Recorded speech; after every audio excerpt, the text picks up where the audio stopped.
Good afternoon, everyone. Welcome back to afternoon session. My name is Min Lee. I'm active Biopharmaceutics Lead in Division of Biopharmaceutics and their Super Office OPQ. This is a great honor to be a speaker in Generic Drugs Forum. Thanks for this opportunity and the invitation from the organizer. My talks focuses on biopharmaceutical risk assessment to guide dissolution method development for solid oral dosage forms. This is FDA typical disclaimer. You may already see it many times. This is OPQ advertisement. We want to emphasize what product quality should be.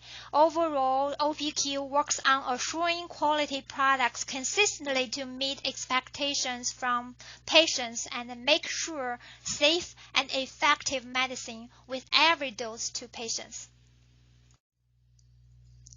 For this presentation, you may target the following learning objectives: to understand the purpose of biopharmaceutics risk assessment, to learn how to conduct biopharmaceutical risk assessment, and to understand the role of in vitro dissolution tests for bioavailability and bioequivalence risk mitigation. Begin with what biopharmaceutic is and its usage. I often abbreviate as Biopharm. Biopharm actually serves as a bridge to link product quality to in vivo performance. Biopharm is the study of physical and chemical properties of a drug and its dosage form as related to the onset, duration, and intensity of drug action. Clearly, the role of Biopharm emphasizes clinical relevance. That is, the impact on bioavailability and bioequivalence, as well as the risk mitigation. Biopharmaceutical tools include in vitro and in vivo bioavailability and bioequivalence studies, disintegration, in vitro dissolution, in vitro in vivo correlation or relationship, in silico modeling, etc. The ultimate goal is to assure a quality product to provide consistent efficacy and safety for patients. Dr. Lawrence Yu presented in 2019 AEPS and pictured the future state of dissolution testing, which I quote here. An in vitro dissolution test that provide predictive insight to in vivo performance. This assures high-quality drug products that maintain safety and efficacy throughout the product life cycle. With a predictive dissolution, the impact of critical material attributes and critical process parameters on in vivo performance can be quantitatively assessed by in vitro dissolution. This provides scientific and risk-based knowledge to support patient-centric quality standards. We really hope in the future all the in vitro dissolution tests can provide predictive insight to in vivo performance. For solid oral dosage forms, after administration, drug first arrives in stomach, in which drug starts to disintegrate, dissolve in general. After gastric emptying, undissolved drug will move forward through the small intestine, in which absorption primarily occurs via permeation or active transport. Then the drug may experience first pass metabolism before intersystemic circulation for systemic elimination. To assess the biopharmaceutical risk associated with the solid oral dosage forms, a comprehensive product understanding is needed, that including the formulation design for the intended clinical use, whether it's IR or MR products, the drug substance solubility and permeability, drug release mechanism, drug absorption and disposition characteristics, as well as safety and efficacy profile. With that, I would introduce biopharmaceutical risk assessment definition. Biopharmaceutical risk assessment focuses on the evaluation of BA/BE impact attributed to physical, chemical, and biopharmaceutics properties of drug substance and the control strategy for the drug product. From industry perspective, it's very critical to determine how much BA/BE risk associated with the drug product so that needed study can be performed for product development, as well as appropriate control strategy can be implemented. While from a regulator perspective, we also want to determine how much BA/BE risk and decide how much effort should be made for patient-centric dissolution specifications to mitigate the risk.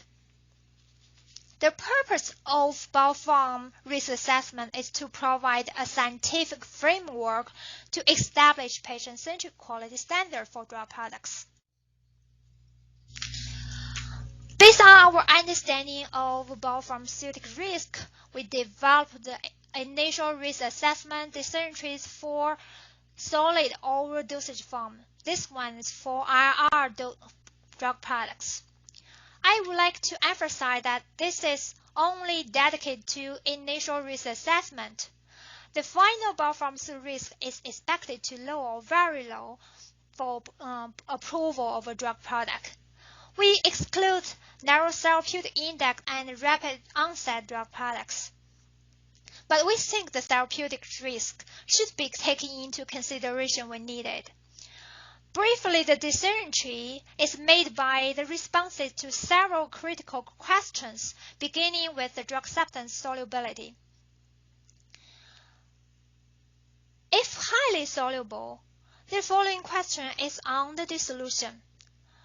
Whether the in vitro dissolution rapid in 500 ml of 0.1N hydrochloride, in line with FDA 2018 guidance.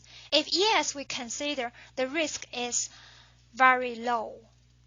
If no, then low risk.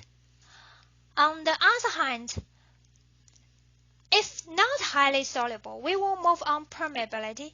If permeability is high, then we look at if the dissolution is rapid in the medium in the pH range 4.5 to 6.8. The intention is to screen some acidic drugs which has low solubility at acid condition, but overall dissolution is rapid in the physiologically relevant pH range of small intestine. So if the dissolution is rapid, we consider as low risk. Otherwise, we will go with other low permeability drug products to the question whether critical bioavailability attributes, abbreviated as CBA, be clearly identified, detected, and controlled. Critical bioavailability attributes refer to formulation or process attributes that's expected to critically impact the bioavailability of a drug product. If such a CBA is available, then medium risk. If no, we will need to heavily rely on dissolution testing to mitigate the risk. So the following question is about the predictive performance of the dissolution test. Could IV-IVCR be established with PBBM and/or any available in vitro and in vivo data? If yes, we define as high risk. If no, then very high risk. PBBM refer as physiologically based biopharmaceutic model. I will have a slide to discuss further. I want to clarify we don't expect many IR products would fall in the high risk or very high risk categories. Only in very few cases, for example, the IR products with complex formulation design, this high or very high risk may apply. Similarly, we developed the decision tree for ER products, extended release products. Again, it is for initial risk assessment and we exclude narrow therapeutic index drug. We start with a question on in vitro dissolution. whether in vitro dissolution independent of test condition. This question is based on an assumption that if the dissolution is independent of the test conditions, the in vitro dissolution will likely to represent the in vivo dissolution, for example, osmotic system. In this regard, we consider risk as medium, as we already have dissolution as a good surrogate for in vivo. If dissolution is dependent of the condition, we will look at if there's other CBAs. If yes, we define as a medium risk. If no, we need to have predictive dissolution tests. So move on to the question, could IV-IVR be established with the available data? If yes, we consider as high risk. If no, then very high risk. We would expect some of the extended release drug products might fall high risk and very high risk level. For these high risk ER products, we may need an IV-IVR to provide in vivo insight. This is a decision tree for delayed release drug products. Considering the delayed release might be achieved by different design, we start a question on the formulation, whether this is an enteric coated formulation. If no, we may refer to risk assessment for ER products when appropriate. If yes, we will evaluate if the enteric coating is adequate to prevent drug release in the acidic condition. For example, no more than 10% release in 0.1N hydrochloride in 2 hours. If no, justification is warranted. If yes, then we move on to look at the drug release of the corn without enteric coating. If the design is for immediate release and we can see the dissolution of a drug is rapid in the pH 6.8 buffer, we may consider as low risk. This question of dissolution is based on the assumption that this test condition is representative of small intestine environment. If the drug product does not have a rapid dissolution using pH 6.8 buffer, we will move on CBA questions to determine medium or high risk in a similar way as to IR and ER products. Based on the decision trees, you might see biopharmaceutical risk level classification is based on the impact on the in vivo performance as well as detectability and predictability. For very low and low risk, we think dissolution might have minimal impact on BA and BE. For very low risk, it's basically IR products with high solubility drugs. We can assume standard dissolution tests in FDA guidance have detectability and predictability. For low risk, we don't have standard dissolution tests, but an appropriately developed scientific sound dissolution test might possibly have high detectability. For the level of medium risk, medium and high and very high risk, we generally consider dissolution plays a very critical role on BA/BE. To qualify as a medium risk, we will need to identify a CBA. As long as CBAs can be clearly identified, detected, and controlled, we believe the BA/BE risk is medium. For high and very high risk level, the detectability and predictability are low. And there's a critical need to have about predictive dissolution tests supported by IV-IVR. If IV-IVR development is feasible based on available in vitro and in vivo data, then conventional IV-IVCOR approach can be used to aid biopredictive dissolution development and mitigate the risk. Well, if IV-IVR is not feasible based on available data, then it may suggest the additional in vivo study should be conducted to understand the biopharmaceutical risk. It's worth noting risk level determination is independent of the availability of IV-IVCOR. When an IV-IVCOR is available, the risk level can be medium as long as the CBAs are available to mitigate the risk.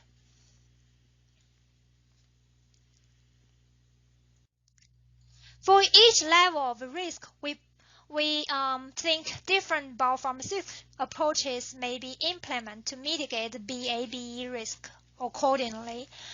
For very low risk, standard dissolution test in FDA guidance is recommended. For low risk, we think limited method development is needed, while the method should be appropriately developed with scientific soundness. For very low and low risk level, discriminability of the method might not be explored. For medium risk, we might rely on in vitro approach to mitigate risk. Dissolution tests should target to detect meaningful changes in identified CBAs to provide insight into in vivo performance.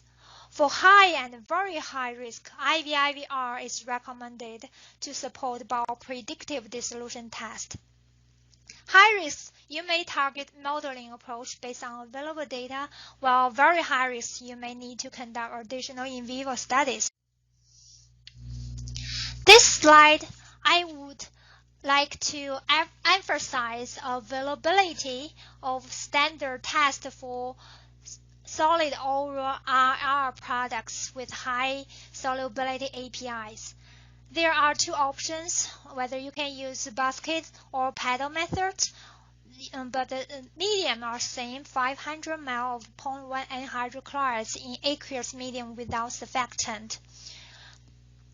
This medium, we believe, reflects the gastric lumen fluid and the fasted condition. For RR products with high solubility drug substance, gastric emptying is believed to be the limiting step for drug absorption in general. Therefore, the standard method targets to evaluate if the drug can rapidly dissolve in the stomach within the test frame of gastric emptying. We believe the standard test provides in vivo insight for this type of products. On the other hand, if the drug product is considered high risk, you may develop IVIVR using PBBM approach. The recent published guidance provides general recommendations regarding the development, evaluation, and use of physiologically based pharmacokinetic analysis for biopharmaceutical applications. These biopharmaceutics applications include establishing product relevant dissolution or product specifications and quality risk assessment for post-approval manufacturing changes. PBPK and PBBM are two terminology. PBBM uses the principle of PBPK but focuses on formulation physiology interactions for predictions of the clinical impact of variations in formulation parameters and characteristics. To summary, I talked about the role of biopharmaceutics, and also I talked about what is biopharmaceutical risk assessment and how to conduct it. I present the initial biopharmaceutical risk decision trees for all three types of oral dosage forms, as well as the risk mitigations. Lastly, I would like to acknowledge ONDP management. Dr. Lawrence Yu, our office director, for his leadership to establish biopharmaceutical risk assessment framework. My division director, Dr. Paul So, and branch chief, Dr. Kimley Rens, my colleagues, Om, Annette, Poonam Dalvadia, and all other colleagues in Division of Biopharmaceutics Castle Working Group members. And special thanks to Dr. Andrew Raw from OLDP for his great help in the risk assessment development. This is definitely a teamwork. Now I have two challenge questions. Number one, what is the purpose of biopharmaceutical risk assessment? A, to make tighter quality standard. B, to force the industry to develop IVIVC or R. C, to provide scientific and risk-based framework to support patient-centric quality standards. So what's your answer? Please provide your answer using question and answer part.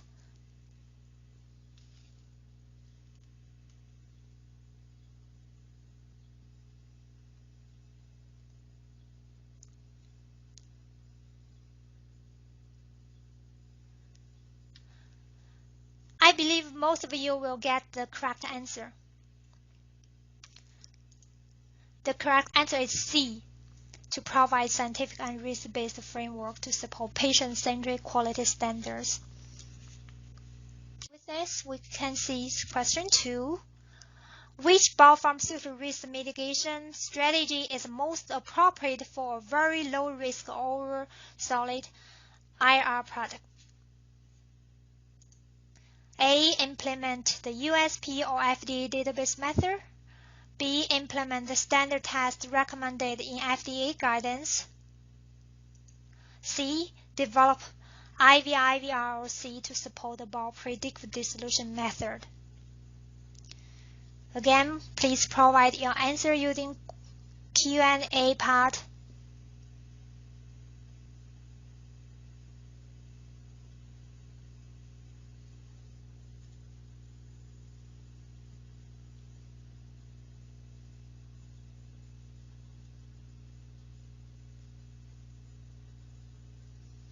Congratulations to who answered it correctly. The answer is B, implement the standard test recommended in FDA 2018 guidance. With this, I would like to close my talk. Thank you for your attention. I will see you again during panel discussion.